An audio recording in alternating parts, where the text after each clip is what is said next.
també per acompanyar-nos. Pere Bosch, que ens farà de presentador, de moderador.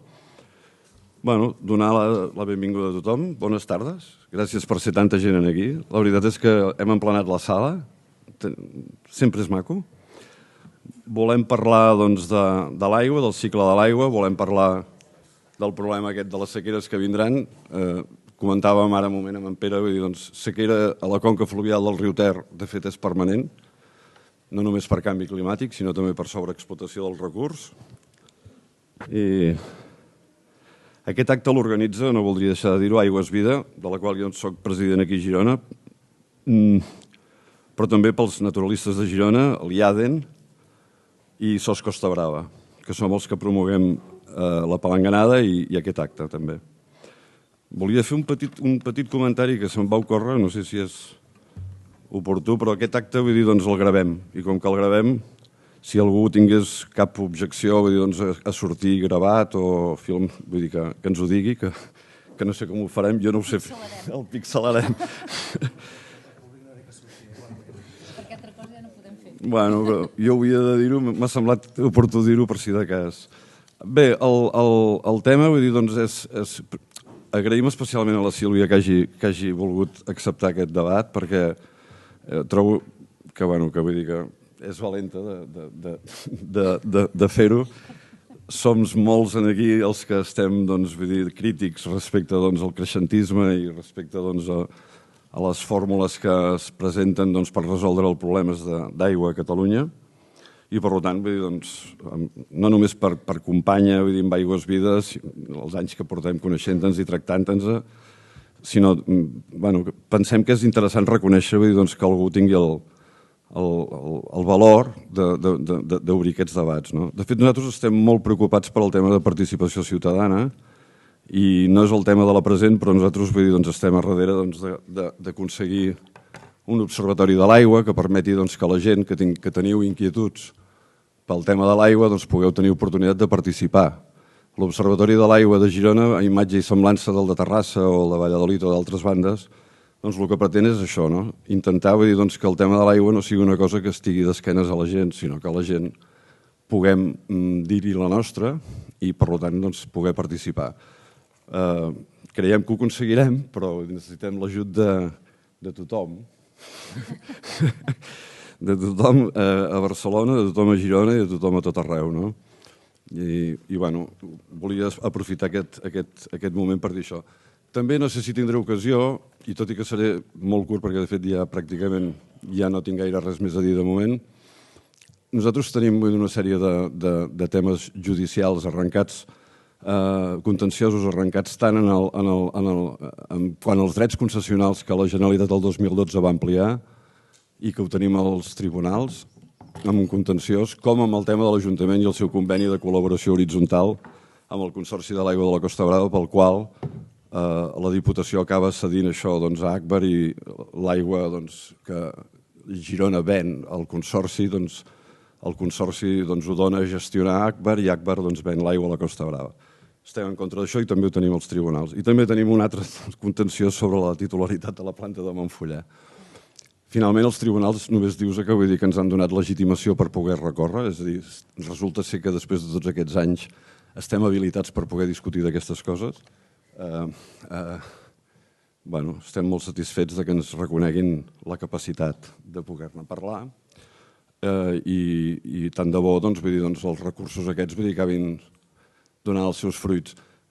Sigui quin sigui el resultat d'aquests recursos, nosaltres continuem en el nostre dia a dia mesurant l'aigua del riu, obrint debats, parlant-ne, ningú té la raó del tot, es tracta de saber escoltar i per això estem aquí. Havíem enfocat molt això com un debat formatiu, o sigui, inclús pel mateix moviment ecologista, vull dir, clarificar postures i saber. No sé si donarà per tant, però us desitjo que sigueu tan clars com pugueu i que el debat sigui profitós. Moltes gràcies.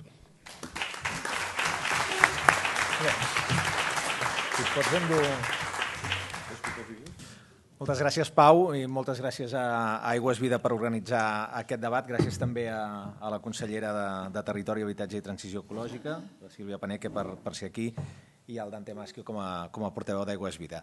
Benvinguts i benvingudes tots aquí a la Casa de Cultura de Girona, que aquesta tarda ens acull per parlar d'un dels temes que, sens dubte, ha marcat l'actualitat a Catalunya en tots els àmbits, en el polític, en el social, en l'econòmic també, els darrers anys, que és la sequera. Un tema que és recurrent en la nostra història, perquè, per exemple, aquí mateix a Girona, els registres municipals recorden que el 1816 es van organitzar diverses rogatives o pregàries per demanar que plogués, per demanar la pluja. No va acabar de funcionar del tot perquè l'any següent, el 1817, va ser conegut com l'any de la fam, perquè les collites van ser molt i molt minces. Darrerament ja no cal que mirem aquests registres, als arxius municipals o de les parròquies, perquè el que fem és mirar, de vegades de reüll i de vegades de manera obsessiva, no sé vostè, consellera, l'estat dels embassaments. Cada dia al matí. Cada dia al matí. Darrerament donen més bones notícies. Ara mateix està al 51,41%, tenim els embassaments de les conques internes. D'alguna manera, doncs, ens hem acostumat a viure en aquest entorn d'escassedat d'aigua. O no, perquè després de la sequera, la darrera d'important del 2008, hi va haver alguns canvis de comportament, sobretot de la ciutadania, però hi va haver altres deures que van quedar pendents i que no s'han resolt abans que comencés aquesta nova sequera. Avui, doncs, el 22 de març, que és el Dia Mundial de l'Aigua, en parlem d'aquesta qüestió. Venim d'unes setmanes plujoses i crec que ara és el millor moment possible per afrontar aquest debat. No tenim cap zona de Catalunya en emergència, només Sant Feliu de Codines, que ho és de manera voluntària, i almenys pel que fa al consum, sembla que les reserves estan garantides almenys pels propers mesos. Per tant, podem parlar amb calma del moment present, però també del futur, i per això hem titulat i ens preguntem avui com afrontem les sequeres que vindran. De nou dono la benvinguda a la consellera Paneque i al Dante Maschio, i d'entrada us vull llançar una pregunta. El format d'aquest debat serà en 4 preguntes. Tindrà cadascú de vosaltres 5 minuts per fixar la vostra posició. Això ens ocuparà 40 minuts i després quedaran 20 minuts més perquè totes les persones que ens heu vingut a acompanyar pugueu també dirigir les preguntes que creieu convenient a la taula. Per tant, comencem amb la primera pregunta, que és quina lliçó dels 5 últims anys de sequera podem aplicar al moment actual. En aquest cas comença Dante Maschio, portaveu d'Aigües Vida. Bé, primer de tot, és un goig veure la sala plena, un dia que plou i el Dia Mundial de l'Aigua. Lliçons, moltes, també moltes per aprendre, però jo crec que una que és una obvietat, però que segurament és important recordar-la en moments on el negacionisme climàtic, potser no a casa nostra, però sí arreu del món, creix, és que com a societat hem assumit el que és l'emergència climàtica, no? I entenem que la sequera que hem tingut, segurament la següent serà pitjor, i que per tant les evidències i les prediccions climàtiques ens porten a assumir com a estructurals aquests fenòmens, que no només són sequeres, també són danes i són inundacions. Per tant, crec que la ciutadania ho hem fet, l'acadèmia ho ha fet, el govern en part també ho fa, aquesta assumpció com a quelcom que ha arribat per quedar-se. L'últim informe de l'impacte del canvi climàtic a Catalunya ens ho diu, en l'horitzó 2050 es preveu un 20% menys en la totalitat de Catalunya d'aigua, i això té a veure amb l'augment de les temperatures. Catalunya ja ha superat el 1,5 graus que ens marcàvem als acords de París. L'IPCC ens diu que per cada grau que pugem tindrem un 4% menys de precipitacions, per tant, calculem els números, i sabem on vivim, que és la conca mediterrània, que és les regions que més pateixen l'emergència climàtica. Per tant, com deia el Pere, per molt que plogui, necessitem prudència, necessitem entendre que aquesta variabilitat climàtica no és conjuntural, sinó que és estructural, i per tant una lliçó apresa que tenim com a societat, i esperem que els governs també la tinguin, és que necessitem que la gestió de l'aigua sigui una cartera prioritària, inclús ara quan ha plogut. Una altra, jo diria, és que la ciutadania hem fet els deures. D'inicis de segle, havent passat la sequera del 2006-2008 i amb aquesta última, el consum domèstic ha baixat més d'un 20%, de forma més pronunciada segurament a la regió metropolitana, i per tant a la ciutadania li podem exigir una miqueta més, segurament, perquè les eficiències són bones, però la ciutadania hem fet els deures, com deia, hem assumit aquesta emergència climàtica i per tant hem d'anar a buscar l'eficiència i les polítiques públiques en aquells sectors on segurament no tenim dades. I per tant, una lliçó presa també d'aquests 5 anys de sequera és que com a govern suspenem en transparència i en accés a dades. És a dir, el 46% del pastís de la gestió de l'aigua prové de les activitats econòmiques, indústria, ramaderia i agricultura. I en aquests anys de sequera, les organitzacions com Aigües Vida, que intentem vetllar pel compliment de les normes i analitzar com funciona la gestió de l'aigua, ens ha resultat impossible conèixer el consum d'aquestes activitats. Amb moltes justificacions, hem fet moltes reunions amb el govern, amb l'ACA, hem fet peticions d'informació i ens ha costat molt obtenir aquestes dades. Per tant, si entenem que la gestió de l'aigua té a veure amb el medi ambient i que per tant ens aplica una llei de transparència, suspenem en transparència, perquè aquestes dades no són públiques. I en aquest sentit nosaltres ens preguntem com un govern planifica la gestió de l'aigua sense conèixer aquestes dades i sense poder passar-se entre departaments aquestes dades i com la ciutadania podem exercir el nostre deure i responsabilitat de fiscalització de l'acció del govern. Llavors també volia apuntar lliçons per aprendre, molt breument. Lliçons que hem d'aprendre, que hem après una mica però que crec que hem d'aprofundir en elles, és el paper dels municipis. Amb la sequera, a inicis de la sequera, hem vist com la pilota passava de la taulada del món municipal a la taulada del govern, quan hem de recordar que la competència de la gestió de l'aigua és municipal, la competència de l'abastament d'aigua potable és municipal i molt sovint el que hem vist és que els ajuntaments s'han desdit de les seves responsabilitats. Per nosaltres això vincula amb el model de gestió que Catalunya majoritàriament ha escollit, que és el model privatitzat, el model de gestió indirecta. El 78% de la població de Catalunya és abastida per empreses privades i això en moments de sequera el que ens porta, ho vam veure fa 3 anys, és que aquests ajuntaments no tenien ni dades, ni informació, ni agència, ni capacitat de governar l'aigua. Quants mesos hem tardat que els municipis aprovessin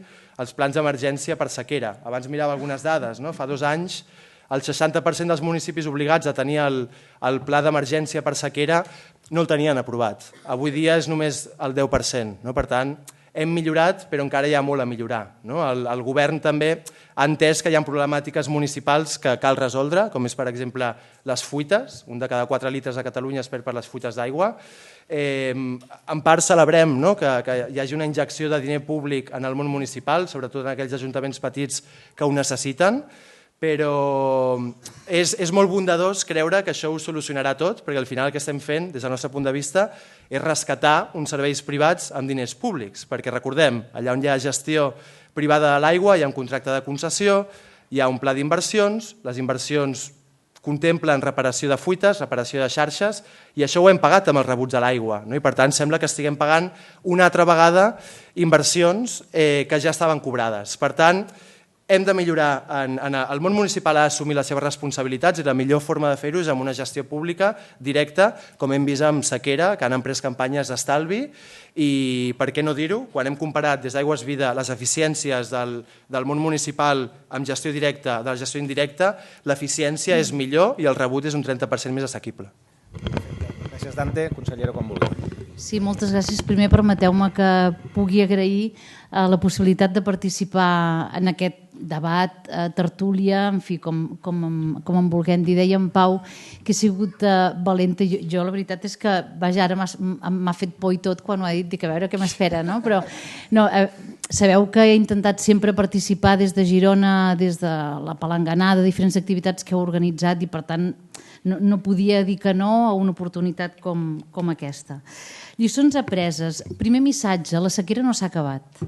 És a dir, és veritat que aquestes pluges ens donen un respir, però en cap cas podem dir que la sequera s'ha acabat. De fet, hi ha algunes persones vinculades al món de l'aigua que diuen que no hauríem de parlar de sequera perquè és un concepte que tenim associat a una qüestió cíclica i ara en aquests moments, com deia en Dante, amb això coincidim, la qüestió és una qüestió estructural i és un dèficit pluviomètric que s'estima que a futur serà a l'entorn d'un 20%, causat pel canvi climàtic, especialment a la conca del Mediterrani, que a vegades s'ha definit com el punt zero del canvi climàtic. Per tant, hem d'adaptar Catalunya a una nova realitat estructural que ja no és cíclica, sinó que és estructural. Per tant, aquest és el primer missatge o el primer aprenentatge. Segon, hi ha hagut sectors econòmics a casa nostra, com el de la pagesia, aquí hi ha alguns representants regants que ho han passat francament malament, amb pèrdues de les seves collites importantíssimes durant molts mesos seguits. Portem molts mesos en una situació de sequera.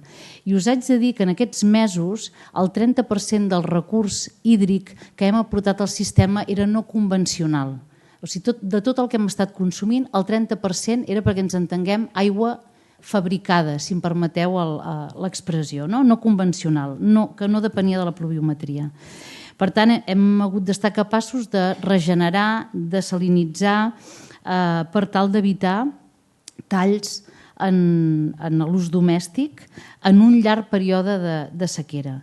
Per què dic això? Perquè una de les primeres lliçons o elements que des del govern i des de l'ACA posem sobre la taula és que a Catalunya necessitem sistemes tecnològics capaços d'assegurar les dotacions d'aigua en aquesta realitat, en una realitat amb una disminució de pluviometria de fins al 20%. Per tant, necessitem infraestructures, necessitem tecnologia.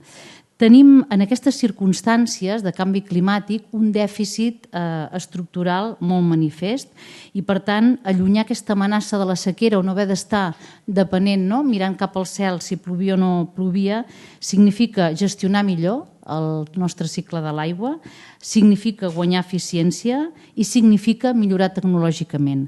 Jo aquí voldria trencar una llança en favor dels ajuntaments. Us haig de dir que els ajuntaments han fet un esforç també extraordinari i l'estan fent aplicant aquesta línia de 129 milions d'euros per tal de guanyar eficiència a la xarxa en baixa. I per tant voldria també posar sobre la taula aquest esforç que estan fent els ajuntaments i podria ser una lliçó presa també, tots plegats en col·laboració institucional treballant per tal de tenir un cicle més eficient.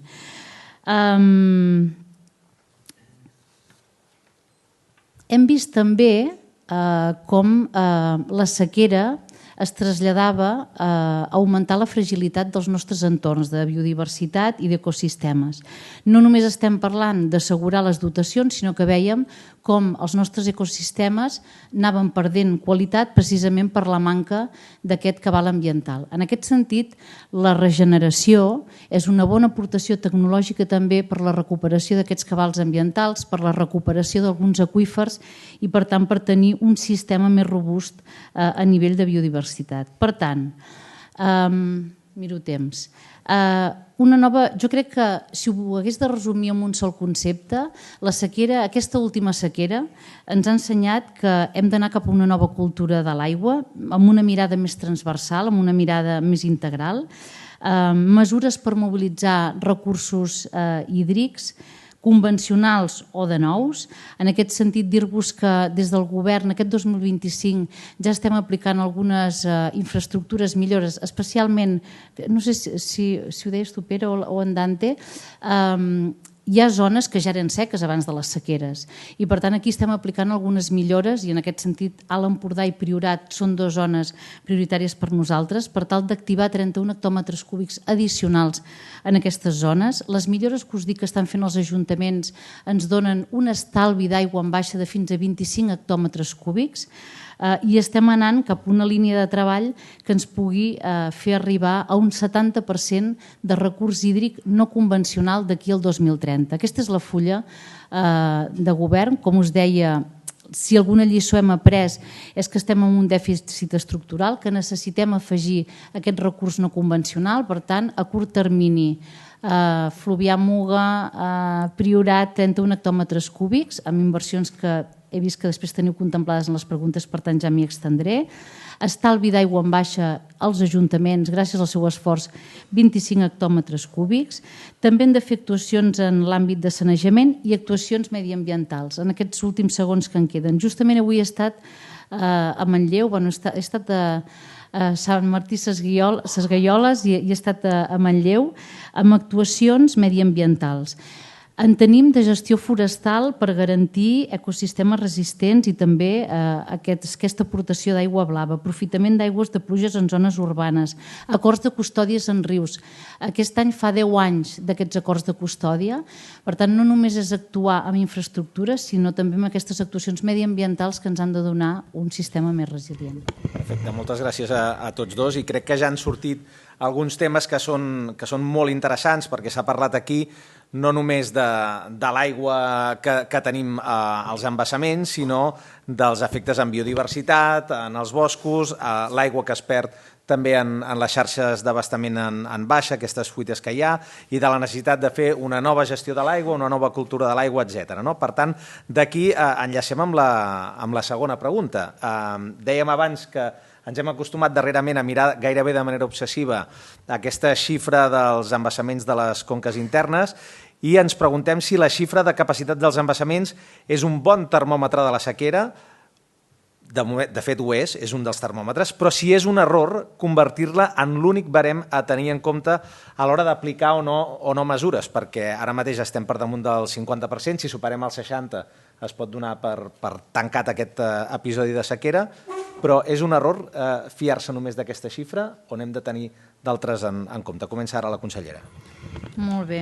Sí, efectivament, em preguntàveu al matí, jo us podeu imaginar que miro dues coses, incidències a Rodalies i l'estat dels embassaments. Aquesta és la meva vida ara a les 6 del matí. En qualsevol cas, és veritat que hem passat en 15 dies només del 32% al 50%, ara hi ha més del 50% de reserves als embassaments.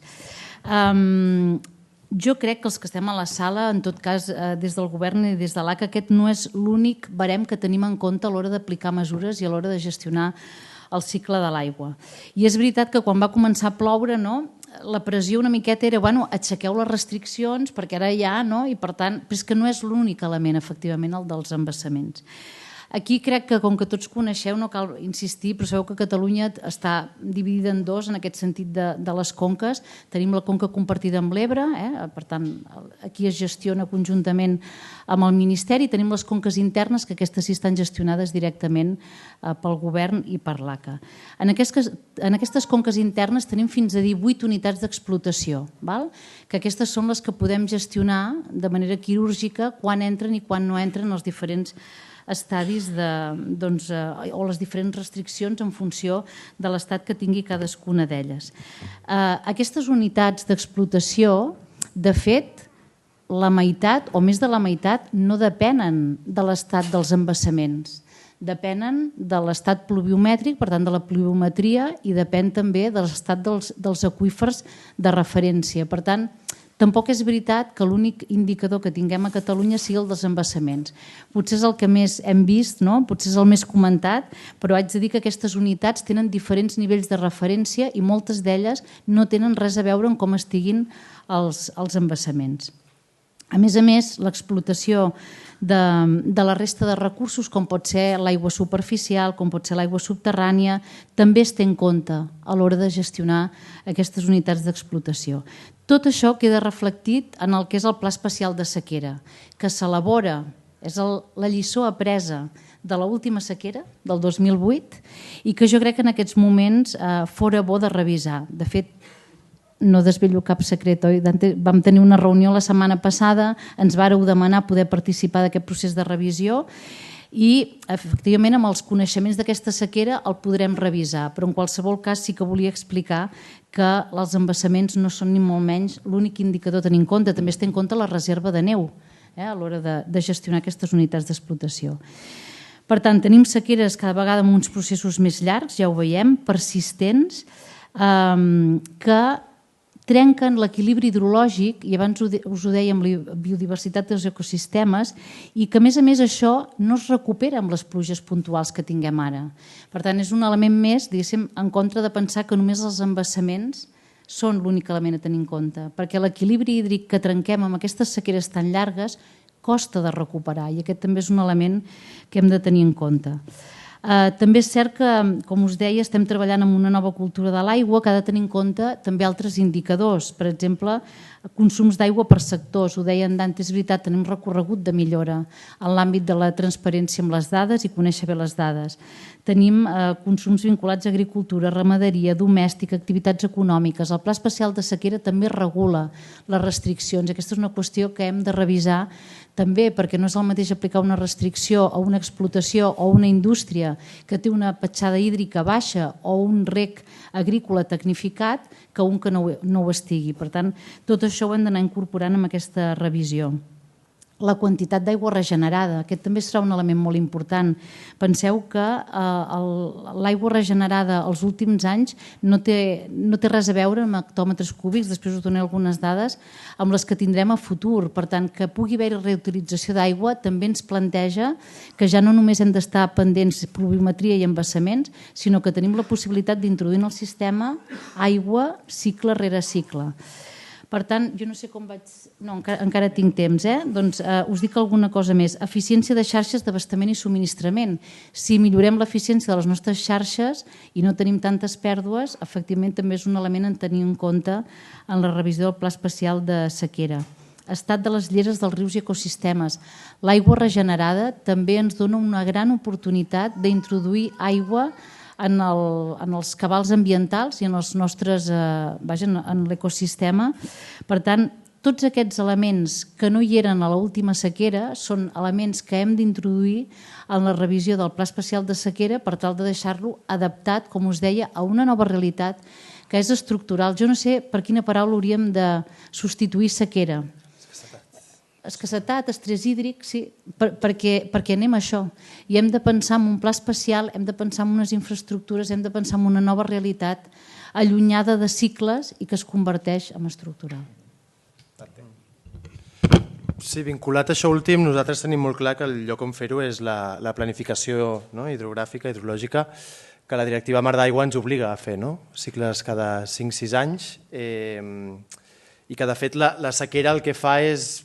El pla és un pla especial, evidentment hem de millorar aquest pla, però el que hem de fer és ara que obre el nou cicle de planificació és cridar la ciutadania, cridar l'acadèmia, cridar el coneixement col·lectiu a participar d'aquests espais. I ja que la Sílvia comentava els acords que vam tenir a la reunió del dimarts, un altre és veure la possibilitat de posar en marxa els Consells de Conca, que per nosaltres són cabdals.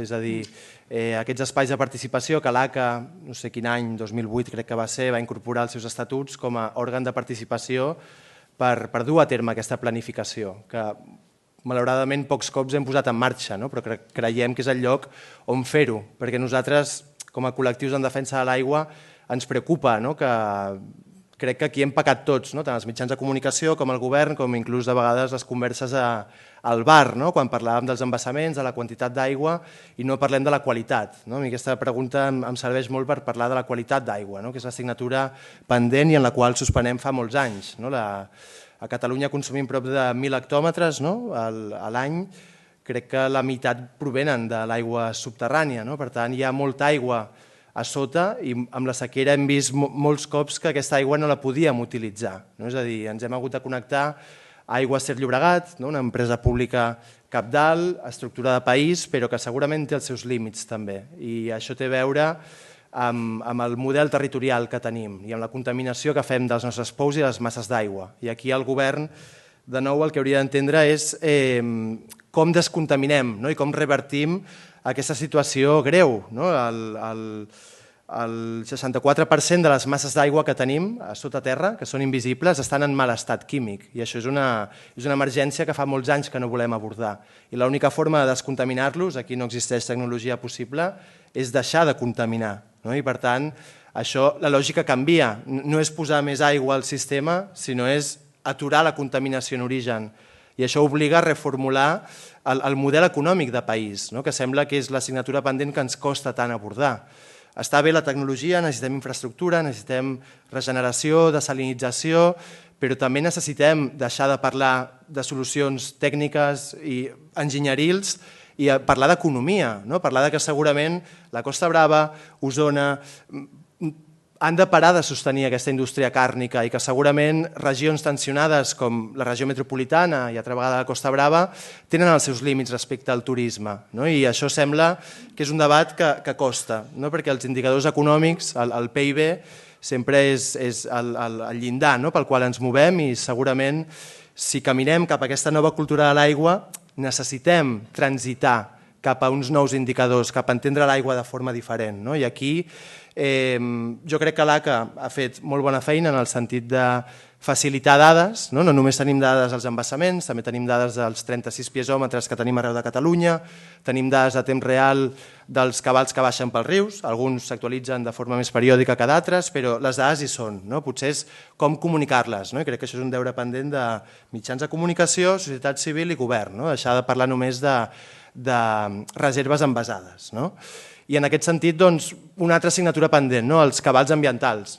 Quan ens costa contrastar si aquests cabals es compleixen o no i per què no parlem de la reducció del 40% dels cabals que es va fer a inicis de segle per una justificació política. Necessitem més aigua, doncs reduïm els cabals. No hi havia una justificació científica. La justificació científica va ser el Pla Sectorial de Cabals de Manteniment que va fer l'ACA en el seu moment, amb estudis tècnics i científics de darrere. Per tant, en qualitat tenim molts deures pendents i hem de deixar de mirar només la quantitat d'aigua. I per què no dir-ho, Europa també ens porta cap aquí. Les noves directives d'aigua residual camina cap aquí, que fer qui contamini pagui, això la directiva marc d'aigua ho té, però la nova directiva també el que vol és les exigències en qualitat d'aigua les hem de deixar de pagar al ciutadà. També ha de començar a pagar la indústria química, farmacèutica,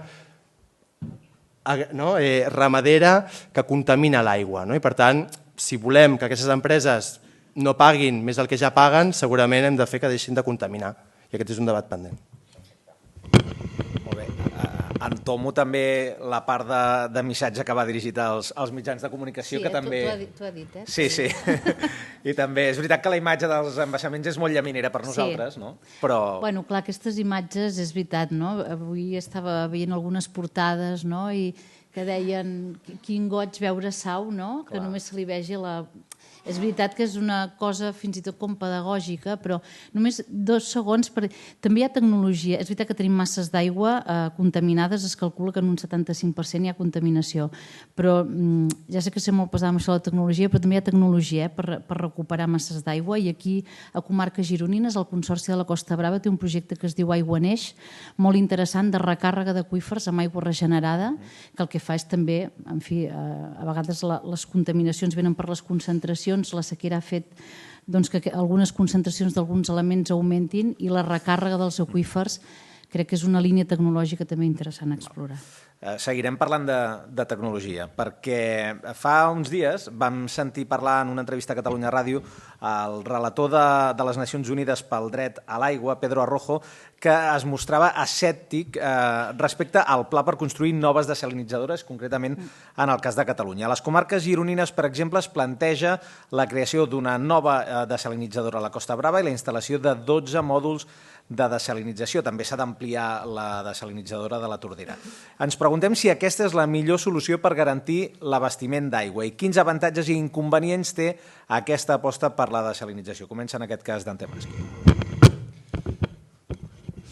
Bé, nosaltres som crítics amb l'aposta i aquesta febre amb la desalinització, sobretot amb dades tècniques, no és una posició en contra del sector, simplement és que, per exemple, si comparem amb el preu de depuració convencional de l'aigua del Ter, la desalinització el multiplica per 15. Per tant, hem d'abordar també quin cost això tindrà en les butxaques de la ciutadania de Catalunya. A nosaltres ens preocupa això. És cert que l'aigua majoritàriament podríem dir que no és cara, no és el rebut més car dels que tenim a les llars, però on visc jo, a l'àrea metropolitana de Barcelona, el 10% de la població té dificultats per pagar l'aigua. I molt sovint els ajuts que dissenyem no arriben de forma adequada. Per tant, ens preocupa quin impacte pot tenir sobre els estrats en situació de vulnerabilitat econòmica, per una banda. I l'altra, l'impacte ambiental. És sabut que la desalinització utilitza l'osmosi inversa. L'osmosi inversa necessita de molta energia. Crec crec que això, Sílvia, tu pots confirmar si és així o no, però l'ampliació de la Tordera està parada perquè falta connectar-la a una línia de molt alta tensió.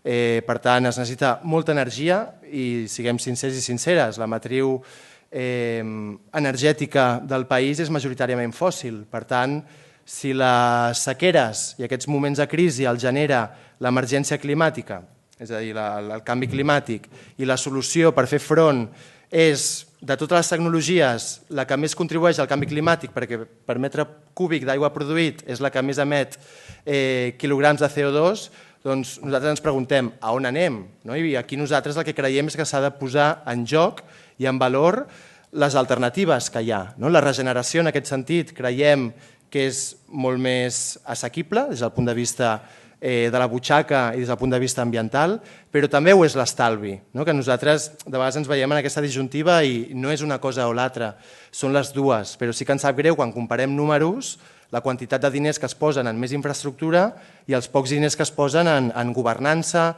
en estalvi i en eficiència. I l'eficiència és molt important, però l'eficiència ha de tenir els seus límits. És la paradoxa de Jevons. Quanta més eficiència, els estudis aquí a Espanya ens ho diuen, no serveix per estalviar en números absoluts el consum d'aigua.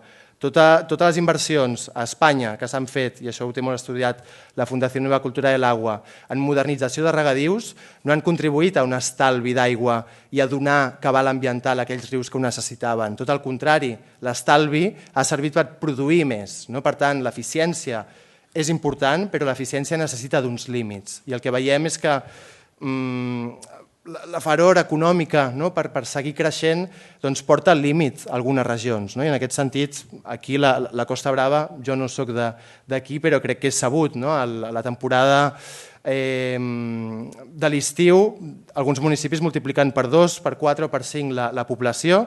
Això, evidentment, pels gestors de les xarxes d'aigua saben que és complicat garantir el servei.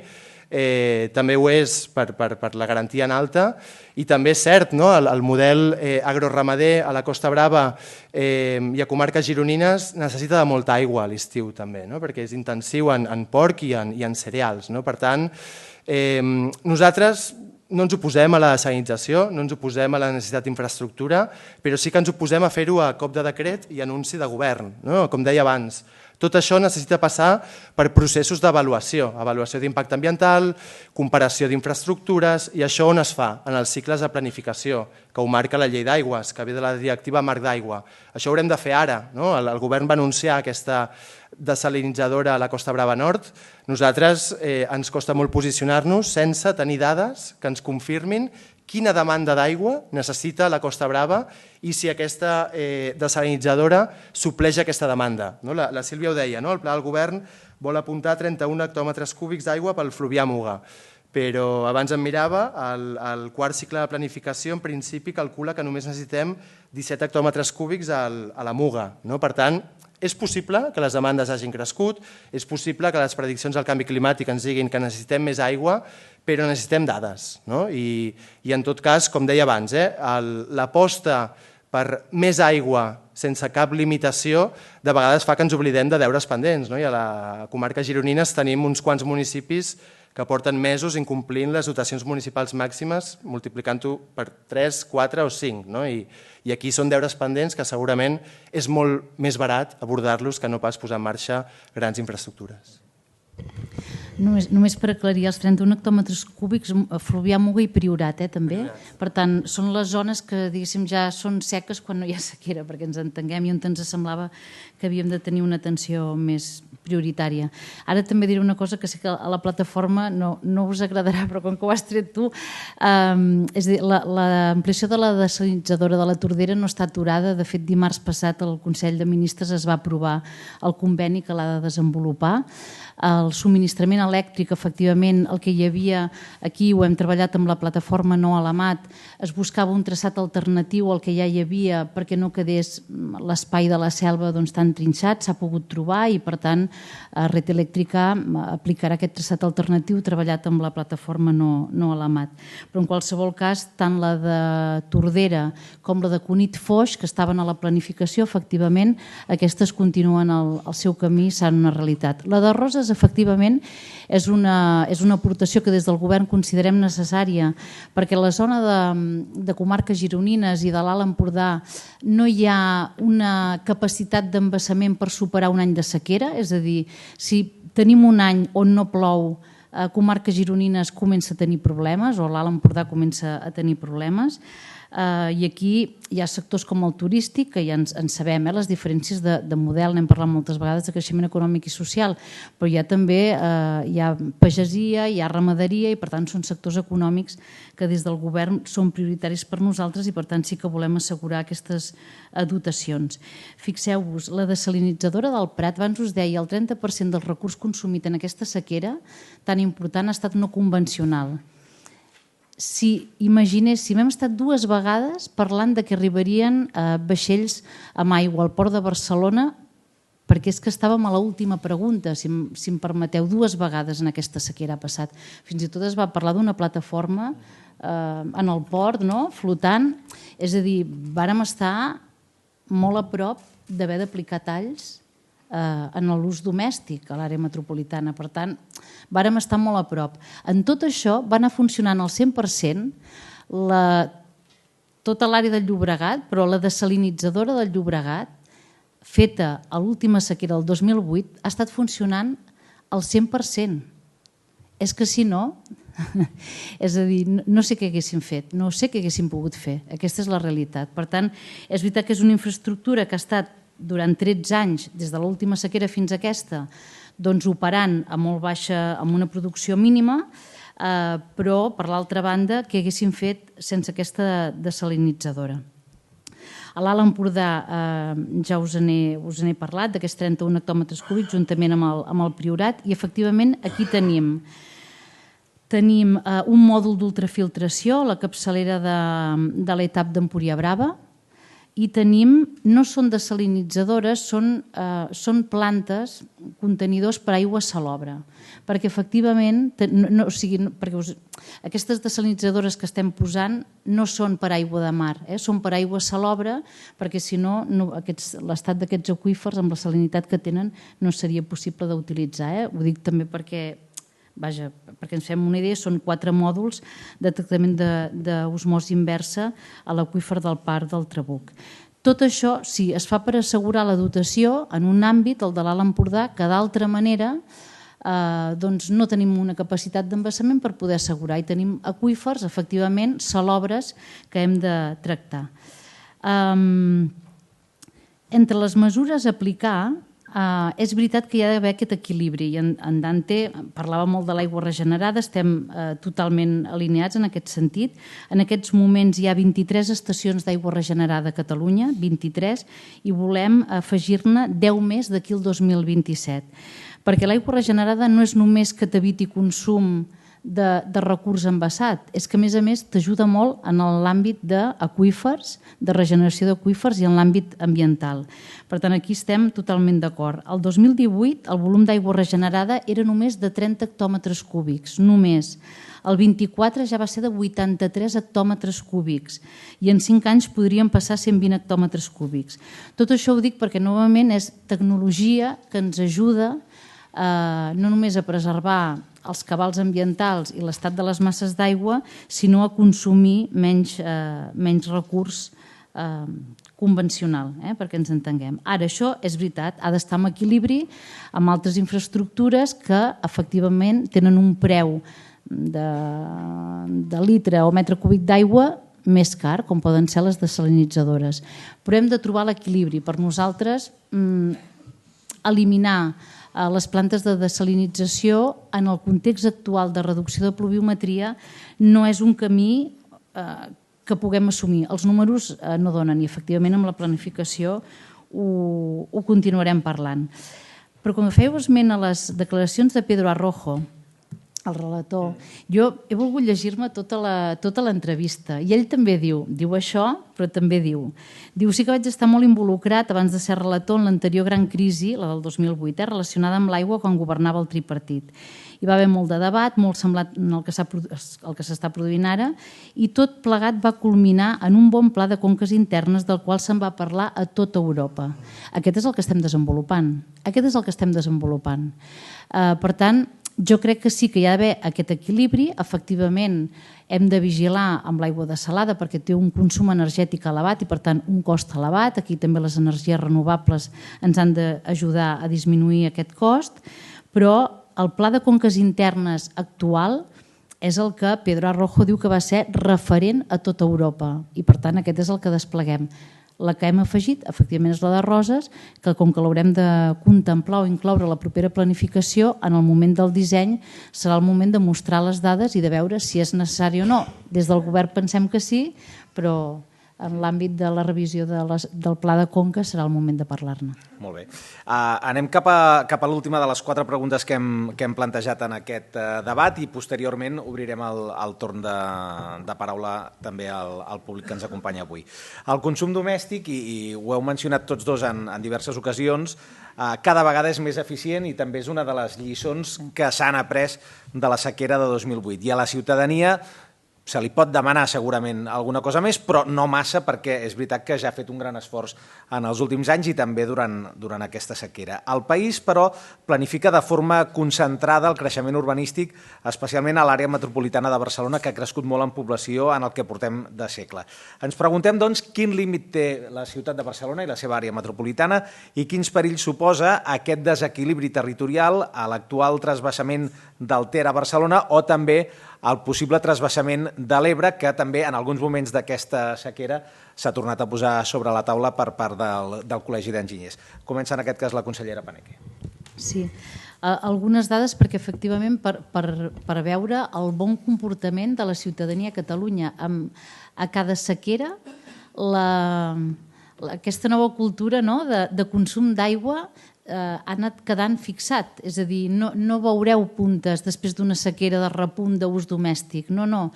Hi ha aprenentatges que queden amb la ciutadania i, per tant, en aquest sentit he de dir que els catalans i catalanes estem sent especialment responsables amb el consum d'aigua. Fixeu-vos, des del 2007 al 2024 el creixement de la població a Catalunya ha estat d'un 10,6% i, en canvi, el consum domèstic d'aigua en aquest mateix període ha disminuït amb un 7,4%. Creixement d'un 10% i disminució d'un 7%. Per tant, això mostra el que us dic, que no veuríeu repunts, sinó que el consum domèstic realment ha anat disminuint d'una manera gradual i queda fixat en el temps. La línia de treball que us parlava abans, ara ja no dic la dels 31 hectòmetres cúbics, sinó d'aquí al 2030, per arribar a aquest 70% de recurs hídric no convencional, té una especial intensitat a l'àrea metropolitana de Barcelona i especialment a l'àrea del Besòs. Volem replicar el model que tenim al Llobregat, el volem replicar al Besòs.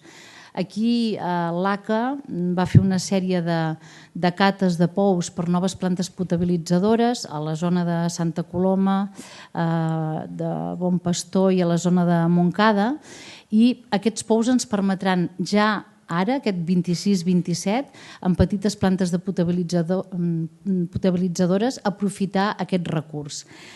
Què ens permet això? Ens permet que l'àrea metropolitana de Barcelona, que és la gran consumidora en termes domèstics d'aigua, pugui tenir més autonomia que la que té ara i que, per tant, la dependència del Ter sigui molt menor. De les obres i infraestructures que estem planificant a llarg termini, una de les grans avantatges que tindrà és que aquesta gran àrea de consum pugui tenir autosuficiència o no sigui tan dependent. Per tant, jo dic, més Besòs, menys Ter, en el sentit que tot allò que puguem fer perquè aquest recurs de l'àrea del Besòs sigui consumible, aquesta reutilització o regeneració de l'àrea del Besòs farà que hi hagi menys intensitat en l'àmbit del Ter. Per tant, estem treballant perquè hi hagi menor dependència del recurs natural, perquè no hi hagi aquesta afectació entre conques. La realitat de l'àrea metropolitana de Barcelona són 3,4 milions de persones, 5,9 a la demarcació. Per tant, com us deia, una de les prioritats és tenir aquest territori equilibrat. Aquí ja no només parlaríem de recurs aigua, parlaríem d'habitatge, de mobilitat, estaríem parlant de moltes qüestions, i aquí sí que dir-vos que per tal que totes aquestes infraestructures estiguin adaptades al territori, amb equilibri territorial, estem treballant la que jo crec que ha de ser la gran eina de planificació de Catalunya els propers anys, que és el Pla Territorial General de Catalunya. Penseu que tenim una Catalunya planificada en aquests moments amb moltes qüestions, però en recurs hídric també, planificada per 6 milions, i és que són 8 i mig ja pràcticament, i és que caminem cap a 10. Per tant, cal de totes tenir una eina de planificació que ens permeti, doncs, amb equilibri i amb equilibri amb el territori, que aquest creixement pugui ser no densificat en grans àrees metropolitanes, sinó que pugui estar més repartit. I en aquest sentit també la generació del recurs a la proximitat del territori ens permet poder tenir aquest model que s'allunya dels models asiàtics de creixements de ciutats i que s'acosta més a allò que sempre hem estat a Catalunya, amb equilibri territorial i amb bona integració amb el nostre entorn i amb els nostres paisatges. Sí, molt d'acord, que Barcelona al final representa un consum molt significatiu i és part del desequilibri territorial que hem d'abordar. De fet, algunes dades que buscava avui de l'Agència Catalana de l'Aigua, la regió metropolitana suposa el 54,7% del total facturat d'aigua a Catalunya. Si mirem la província, arriba quasi al 66%. Per tant, una zona molt petita del país que en principi no té gairebé aigua i la que tenia estava contaminada, consumeix la major part de l'aigua de Catalunya. Per tant, el model català, el model de grans àrees metropolitanes, en part és el causant del desequilibri territorial, no només hídric, però que amb l'aigua també permea. I aquí jo crec que la gent de comarques gironines ho sap molt bé, tot el que ha significat el transvasament de l'Ebre. I aquí nosaltres el que demanem per sobre de tot és que aquesta voluntat de fer que Barcelona begui de la seva pròpia aigua, de potabilitzar el Besòs, que la compartim, serveixi per reduir el transvasament de l'Ebre i acabar amb ell. De fet, avui els... Del Ter, perdó. Si ens hem espantat tots ara. No, l'Ebre no el tocarem. Per sort, l'acord d'investidura diu que no farem transvasaments aquesta legislatura. Era interconnexió, no era transvasament. Bueno, és el mateix. Podríem dir que és el mateix. És un eufemisme, la interconnexió del transvasament. En tot cas, Barcelona té molts deures, el Besòs s'ha de potabilitzar.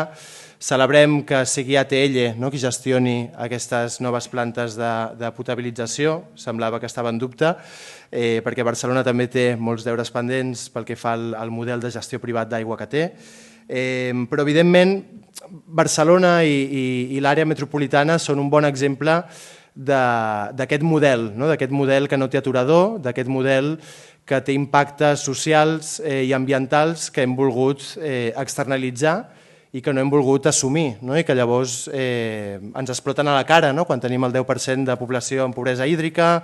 Fins al 2015 teníem 150.000 talls de subministrament i això té a veure amb el preu de l'aigua. És a dir, la desalinitzadora del Prat funciona a màxim rendiment des de fa un parell d'anys i ja al gener del 24 la tarifa d'aigua Ter Llobregat, pel fet de tenir la del Prat i la Tordera a màxim rendiment, pujava un 34%. Per tant, els impactes són reals. I des de la sequera i des de tenir altra vegada aquestes desalinitzadores al màxim rendiment, aquesta infraestructura suposa ser el segon consumidor d'electricitat més gran de Catalunya. Per tant, els impactes són reals i no és només canviar una aigua per una altra, que també. Hem d'acabar amb el transvasament del Ter, també. Però hem de fer que Barcelona tingui una transició cap a un altre model. I això permea, com deia la consellera, Rodalies, primer amb l'habitatge, primer amb els serveis públics. Nosaltres sempre ens fa molta ràbia que en moments de crisi, en moments de sequera i escassetat, surtin els enginyers a demanar la solidaritat de l'Ebre, perquè el transvasament del Ter ja el tenim fet, però el que no tenim fet és el que es demana, sempre en moments de crisi. Quan Barcelona té necessitat és quan es demana transvasar aigua de l'Ebre. Però durant aquests 20 anys que hem patit dues sequeres, mai ningú no ha patit per la necessitat de Rodalies, per la necessitat d'hospitals, per la necessitat d'assentar la gent al territori i potser en aquest pla territorial hauríem de començar a parlar de com vincular la gent al territori allà on hi ha aigua i allà on hi ha condicions de vida. Perquè la matriu biofísica és limitant i de vegades sembla que en una regió on gairebé no hi ha aigua volem acollir totes les activitats possibles. I per tant, és una qüestió de model, com deia abans, no és només tecnologia, no és només enginyeria, sinó és planificació i política. Jo crec que el país té molta intel·ligència col·lectiva com per repensar aquest model de desequilibri territorial que dura fa molts anys. I els acords del Ter, per què no dir-ho, la gent de Girona ho sap, Aigües Vida Girona ho sap, els hem anat acomplint perquè no baixava aigua pel Ter. Veurem què passa els propers anys si Barcelona no fa els deures que ha de fer. I en aquest sentit jo crec que un dels reptes que no li toca al govern, sinó que li toca a l'AMB, però esperem i aprofitem la benentesa per posar sobre la taula, és el compliment del nou pla estratègic del cicle integral de l'aigua, que no només camina cap a potabilitzar el Besòs, amb les noves regenerades i potabilitzadores, sinó també a fomentar l'estalvi, baixant la pressió, fomentant l'aprofitament d'aigües pluvials i grises, fent un canvi de rehabilitació hídrica als parcs d'habitatges i també, per què no, vincular-ho, això el PCI ja no ho fa, però nosaltres sí que ho fem, amb el nou Pla Director Urbanístic Metropolità. A nosaltres ens preocupa aquests 218.000 nous habitatges, quin consum d'aigua representaran. Ja no només el preu i per qui són, sinó el consum d'aigua i d'on trauran aquesta aigua. Perfecte. Molt bé, doncs moltes gràcies a tots dos i ara sí, obrim el torn de paraules. Aixequeu la mà i us acostaran un micròfon.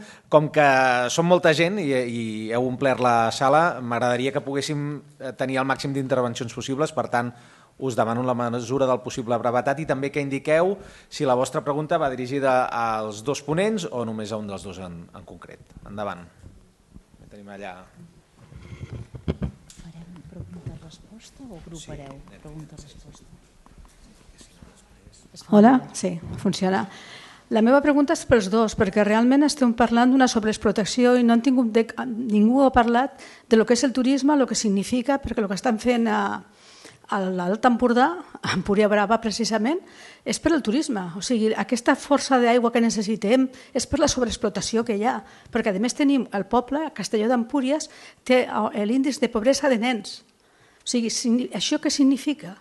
S'està sobreexplotant tot el territori i tot a costa del ciutadà, perquè després quan parlem de l'aigua paguem un preu, però és que els senyors que tenen els hotels, els senyors que guanyen diners amb això, paguen el mateix preu, una parella de jubilats que l'hotel del costat de 5 estrelles. Això com s'entén?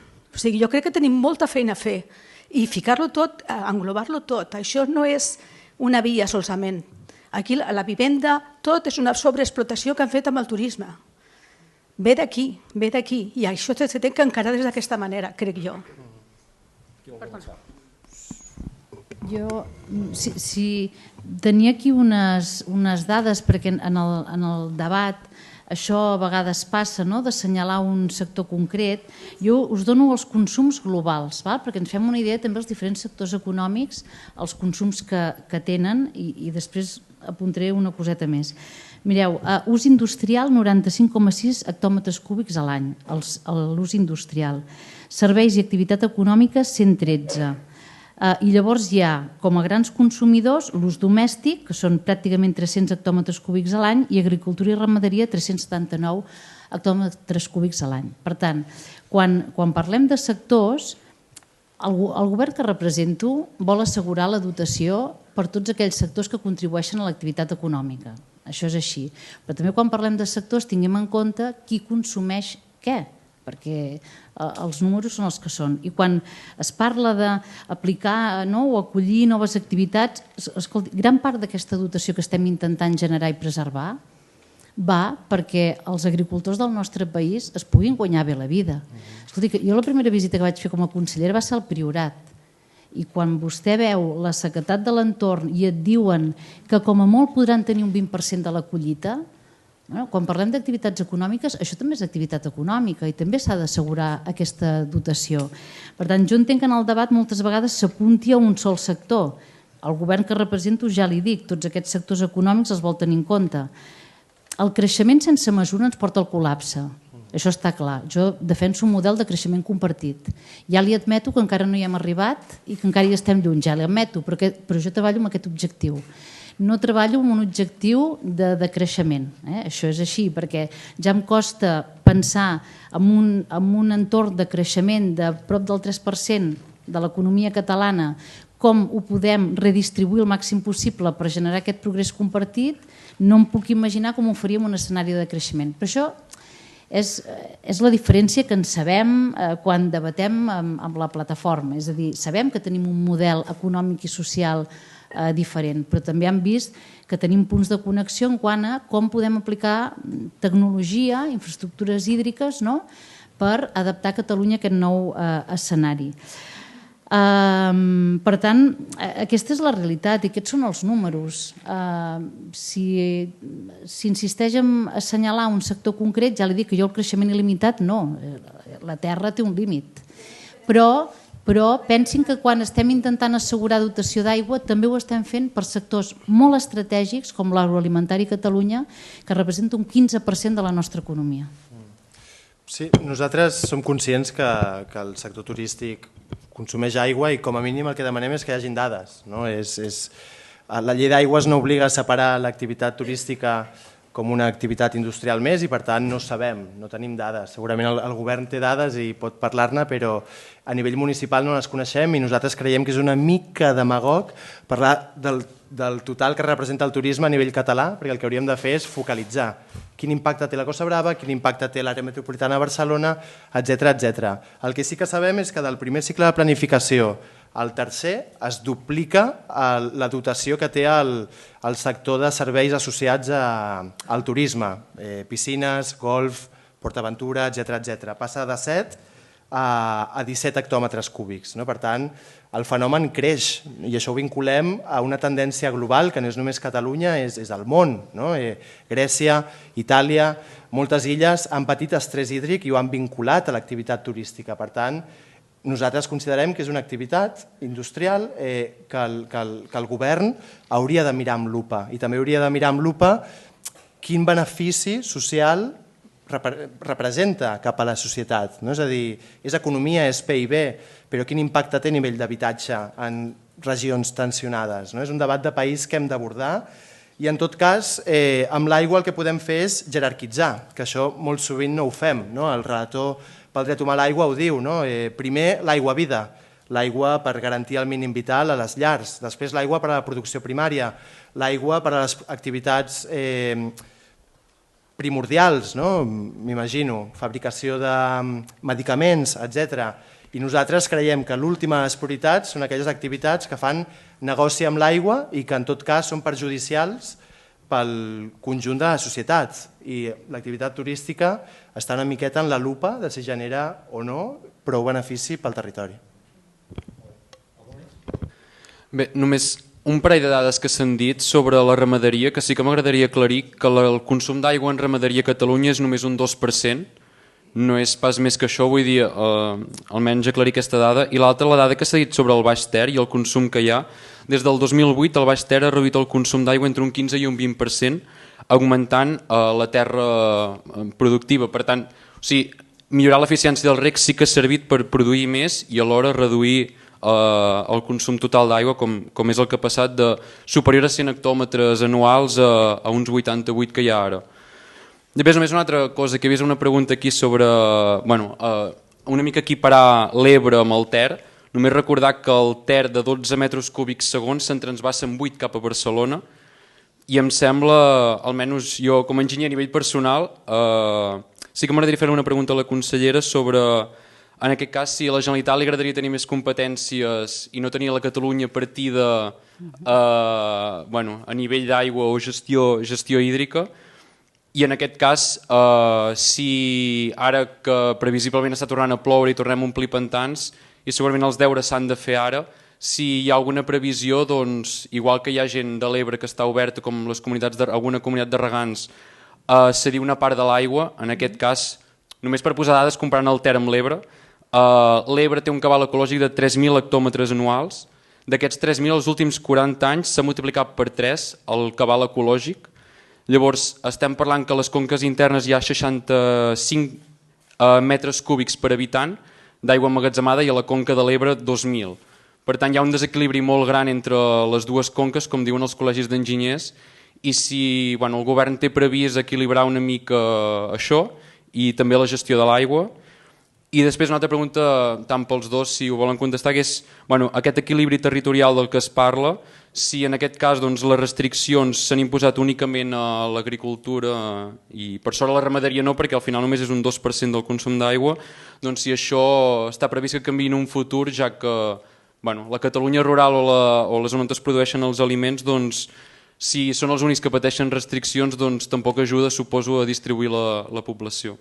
Merci. Sí? Respecte a les competències, ara que estem traspassant rodalies i Mossos...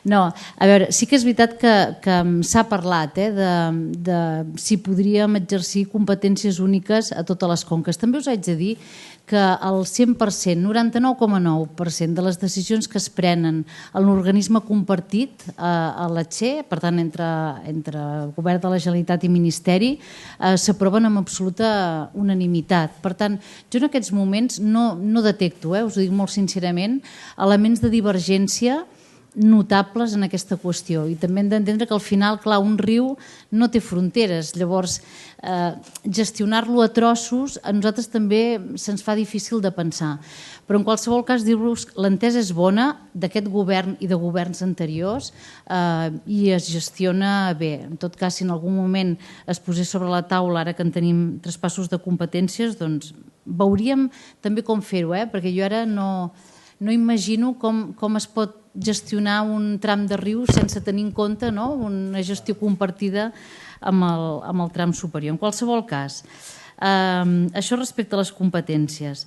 Desequilibri entre conques i el tema de l'intercol·legial. També per trencar una llança, l'intercol·legial no va parlar de transvasament. Ja sé que en Dante dirà que és el mateix, però s'estava parlant d'una interconnexió per donar seguretat hídrica. I s'estava parlant en aquell moment, ara aquest projecte ha quedat totalment aturat, se'n va parlar quan estàvem, com us deia, a l'última pregunta, quan estàvem a 4, 5, 6 mesos d'esgotar les reserves d'aigua i començar a pensar en talls ja en ús domèstic, i del que es parlava és d'una interconnexió cap a dos costats, és a dir, que en un moment donat ens donés seguretat hídrica, igual que això passa amb sistemes d'electricitat, que hi ha una xarxa mallada que et dona seguretat.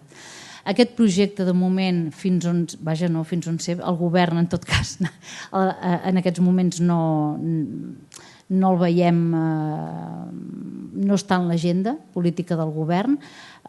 Pensem que amb les infraestructures que hem dissenyat és suficient, però sí, no és menys cert, que la desalinitzadora de Cunit-Foix sí que té un punt de connexió entre el Consorci d'Aigües de Tarragona i Aigües Ter Llobregat, que pot donar certa seguretat hídrica en un moment donat, si això calgués.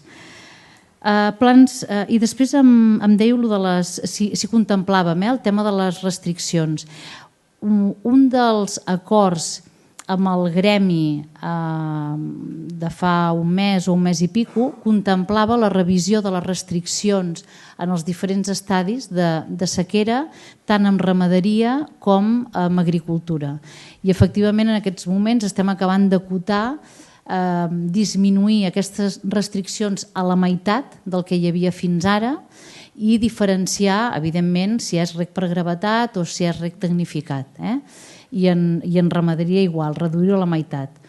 Pensem que amb el nou recurs que es pugui posar en marxa i amb la tecnificació dels regs això pot passar igual que s'està considerant, i aquí hi ha en Pere, l'alcalde, que sap que això ho estem treballant, i també hi ha membres de la comunitat, separar la conca del Fluvià i de la Muga i que tinguin lectures separades a través d'un piezòmetre. Aquestes qüestions són qüestions que les estem treballant des del govern, que no trigarem gaires setmanes a portar-les a acord de govern, i que jo crec que efectivament són revisions que calen, molt demanades pel territori, i que és un bon moment a més ara per assumir-les.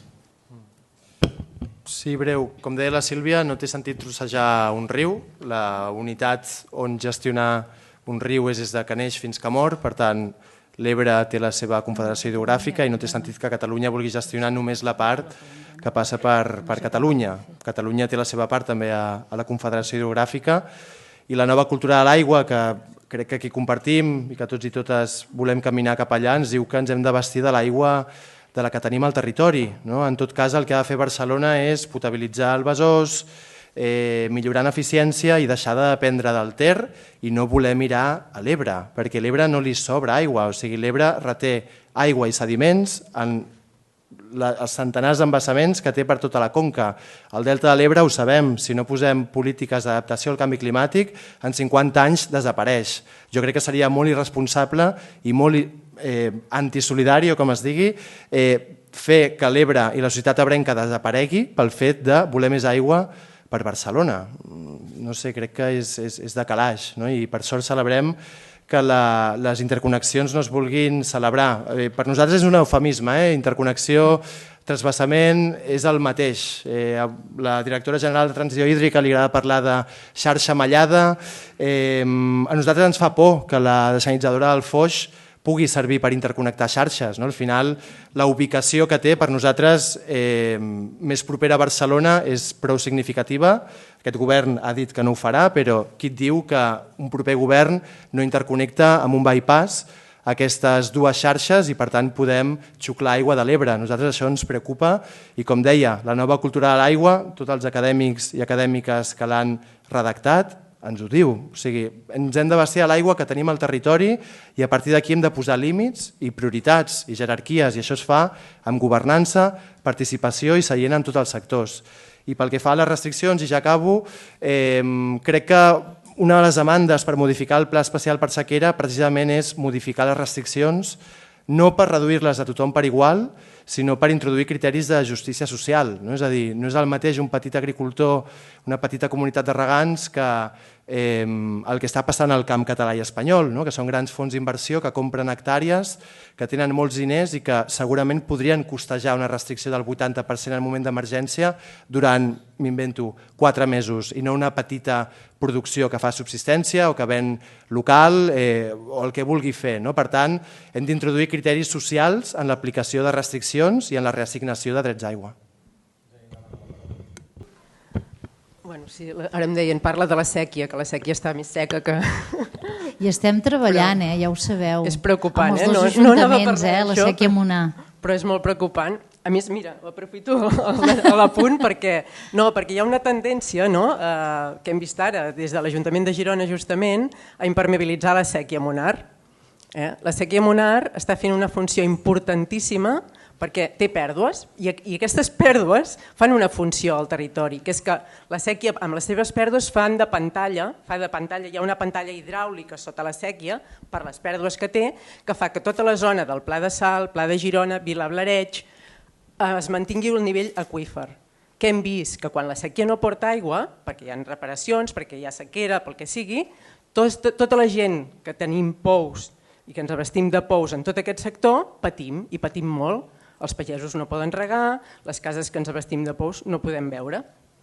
Llavors, és un apunt que és important, vull dir, quan es fa una actuació també d'impermeabilització que sembla que fem un bé, potser no estem fent un bé per tothom, i que és important tenir en compte tots els punts de vista. Dit això, també em preocupa molt, pregunta, punt per la consellera, la idea de posar mòduls de dessalinització a l'àrea de Roses per tractar aigua salobre. L'aigua salobre és salobre perquè és un lloc on hi ha barreja d'aigua dolça i aigua de mar. A la que nosaltres volem tractar aigua salobre, què estem fent? estem traient la primera capa, els primers mesos, els primers temps, estarem traient aigua salobre que tractarem amb aquests mòduls de desalinització, però estem fent entrar aigua de mar. Per tant, estarem salinitzant cada cop més els aqüífers. I em sembla preocupantíssim, i ho dic per experiència pròpia perquè hi he treballat, trobar aigua dolça al costat de mar i trobar-te tècnics que et diuen és igual, com que tenim una planta a disposició per aigua salobre, ja la barrejarem amb aigua de mar. Llavors vull dir que no sé, que a nivell tècnic siguem responsables també, que es poden fer moltes coses, però moltes coses de les que es poden fer poden estar molt mal fetes per molta tecnologia que tinguem. La pregunta a qui anava dirigida? La pregunta no és una pregunta, és una reflexió, però per posar sobre que la consellera ha estat dient que tenen previst posar no sé quants mòduls de desalinització per aigua salobre i que aquest és un tema perillós, que l'aigua de mar costa molts diners desalar-la, però l'aigua salobre ens està fent un problema nou, que és salinitzar els aqüífers que tenim. Llavors, bé, no sé si voleu dir o portar alguna cosa, no és tant una pregunta sinó un apunt. Sí, sobre la sèquia s'està treballant amb els dos ajuntaments i amb vosaltres també, espero, per poder treballar un projecte conjunt. I sobre el tema de l'aigua salobre, també alguns aqüífers estan sent salobres que no ho eren per l'entrada, per la salinització del propi sòl. Aquí hi ha des de projectes com l'Aigua Neix de reintroduir aigua regenerada a l'aqüífer, hi ha també, això és més aviat cap al Maresme i l'àrea metropolitana, totes aquestes barreres de pous on injectem aigua regenerada precisament perquè facin de barrera, perquè no s'introdueixi aigua salada cap a dins. Per tant, són tecnologies complementàries i en qualsevol cas els estudis estan fets tant pel Consorci com per l'ACA i es fan amb totes les garanties. D'acord. Doncs següent pregunta, ara sí aquí davant. Sí, bona tarda. Faré 3 preguntes, en 3 vessants. Nosaltres ens alimentem en la zona, en tota aquella zona de per allà, d'aqüífers soterranis, del subsòl. Vostè parla de les fugues. Un creu que van les fugues quan marxa de la fuga de la canonada de l'aigua, on van les fugues? A l'aqüífer, no? Vol dir que l'aigua va donant vols. L'única cosa que en aquesta zona, l'única cosa que fas és econòmicament millorar que no es gasti tant. Però l'aigua és la mateixa perquè va donant vols en el mateix aqüífer. M'entén el que vull dir? L'altre, vostè creu que no es fa res per descontaminar? S'està fent molt i molt. El que passa que contaminar és molt més fàcil que descontaminar. Però s'està fent molt i els pagesos estan fent un gran esforç per descontaminar l'aigua.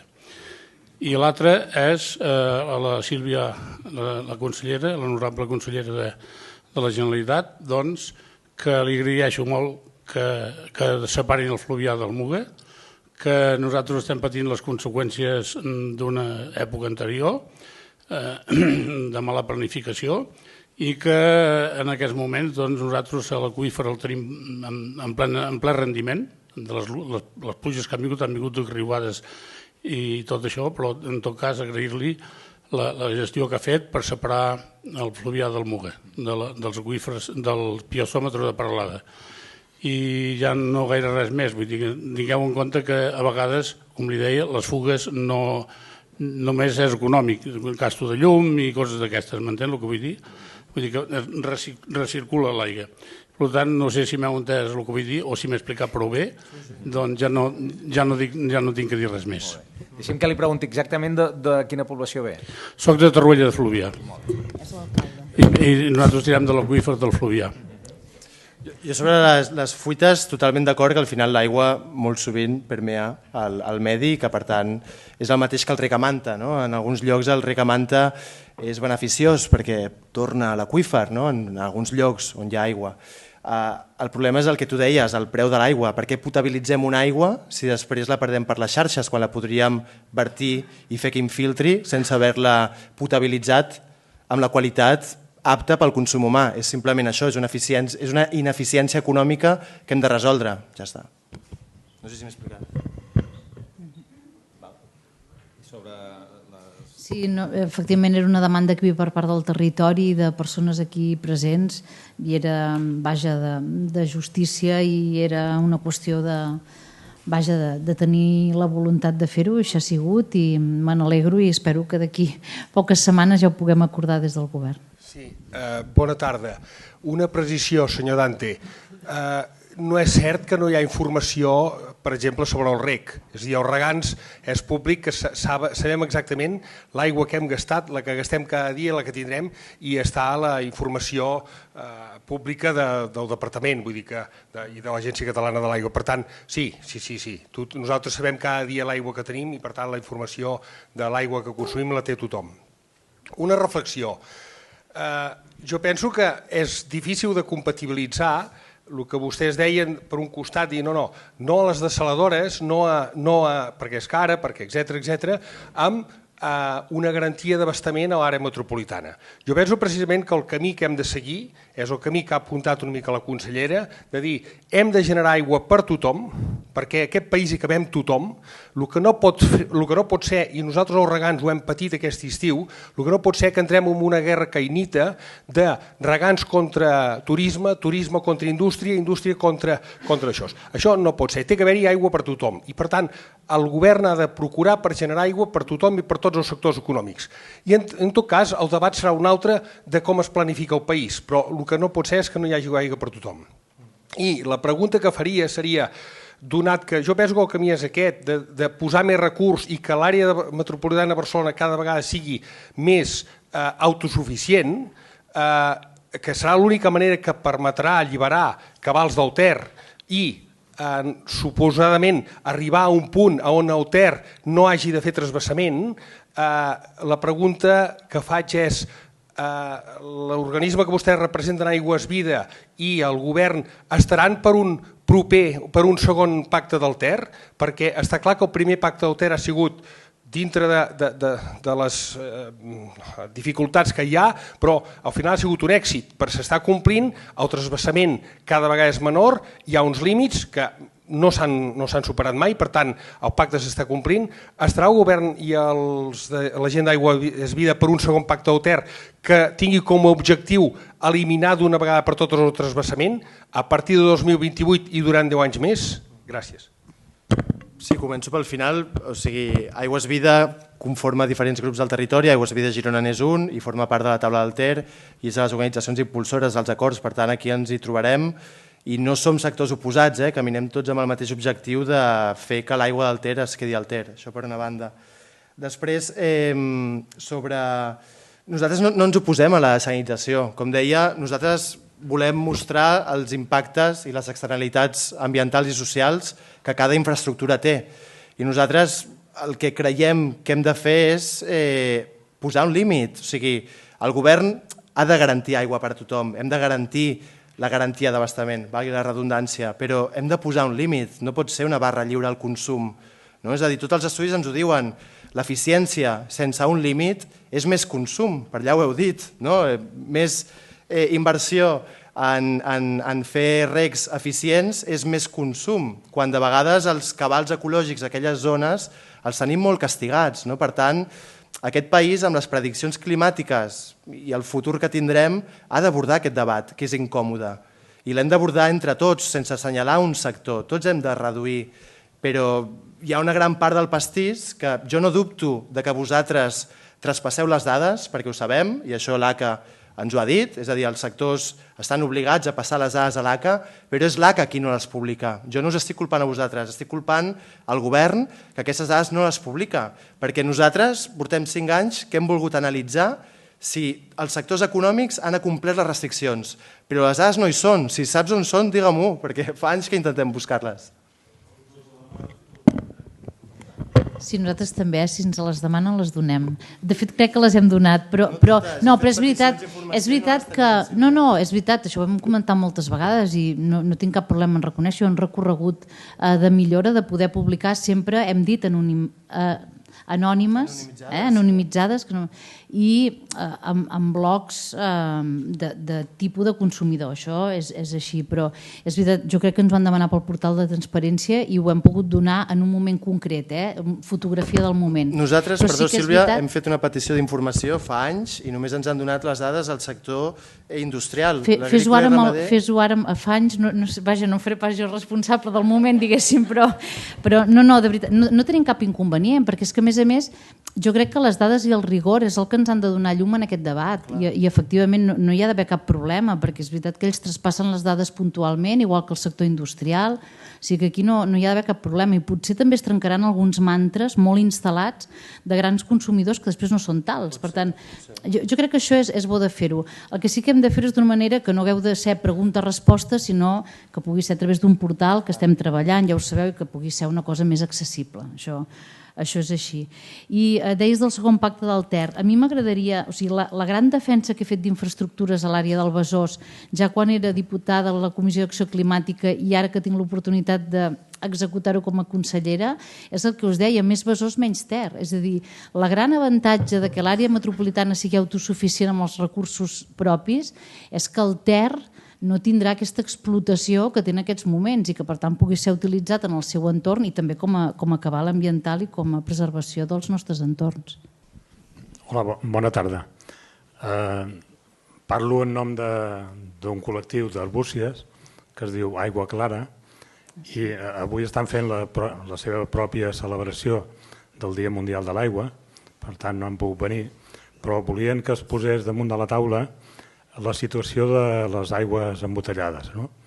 Hi ha tot un consum d'aigua embotellada a la comarca de la Selva, que se'n diu paradoxalment comarca de l'aigua, i ens trobem, jo ho he viscut personalment 3 anys que vaig viure a Sant Feliu de Buixalleu, que moltes cases de pagès que tenien mina estan seques. El nivell freàtic de tota la comarca ha baixat moltíssim en els darrers anys. No problema de sequera dels darrers anys, sinó des de fa 15 anys, 20 anys, perfectament. S'està parlant que el nivell d'extracció d'aigua està molt per sota ja, fins i tot del nivell del mar en alguns casos. Per tant, no hi ha dades reals del consum d'aigua embotellada, s'està exportant aigua a molts de llocs, que no és Catalunya, precisament, i tenen una concessió, aquestes embotelladores, fins a esgotament de l'aqüífer. O sigui, pensen ells, aquest col·lectiu Aigua Clara, que s'hauria de regular el consum d'aigua embotellada per fer una gestió completa de l'aigua i treure-ho, fer un canvi legislatiu, treure-ho de la legislació de mines. O sigui, que fos un tema controlat precisament per la pròpia Agència Catalana de l'Aigua com un consum important. O sigui, ens podem posar a la carretera i veure de Sant Hilari Sacalm, de Viladrau, d'Arbúcies, la quantitat de tràilers diaris que surten d'aigua i que és una aigua que no es consumeix ni tan sols a Catalunya, en molts casos. Llavors, la pregunta a la consellera en aquest cas, si està disposada que es plantegi aquest canvi legislatiu i que es pugui controlar realment el consum d'aigua embotellada i que s'aturin, per exemple, ara Font Agudes, que és l'empresa que treballa a peu d'Arbúcies, ha demanat una concessió per un nou pou i hi ha molt de temor que se'ls doni aquesta concessió. Gràcies. Fem l'última pregunta i després ho responem tot, si us sembla. Sí. Bé, jo el que volia exposar és que hem d'intentar, quan parlem de l'espai fluvial, parlar de conques, perquè si no ens equivoquem. És a dir, aquí a Catalunya hi ha 2 conques, bàsicament, la de l'Ebre i les internes. Intentar fer poti-poti d'unes dades al voltant d'aquestes conques, el que succeeix és uns certs errors. Per exemple, en el cas de l'agricultura, és a dir, si computem totes les hectàrees de Catalunya, és cert que els números que surten són els que són, però no és veritat que el regadiu que hi ha a les conques internes, si el compares amb les conques de l'Ebre, no té res a veure. I a més també cal recordar el famós Segarra-Garrigues, una zona de regadiu que avui en dia és difícil que tiri endavant, bàsicament pels costos de la inversió d'aquests 3.300 milions d'euros que hem anat gastant des de l'època Pujol fins ara, i per tant això també hauríem de fer prospectiva al voltant de si hem encertat o no aquests errors importants que queda, entenc jo, dins del país. I per altra banda també les conques internes. Les conques internes tributen bàsicament a la part més important, que és Barcelona.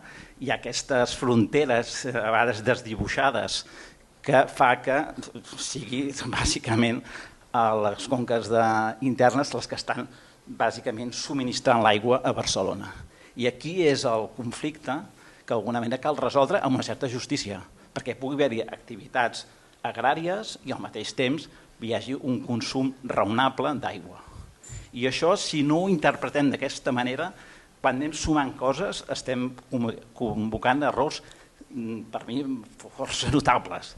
Per tant, jo l'únic que volia exposar bàsicament era aquestes qüestions de les dades i també en total, jo també estava interessat en saber com havia acabat tot l'acord del Ter, perquè el 2008 es van prendre moltes mesures, i el que veig és que estem igual, no he vist cap canvi substancial. Llavors, quan passa la sequera, ens oblidem, aquest oblit, diguem-ne, sobtat, i no som capaços d'anar avançant. Només avancem a base que hi hagin incidències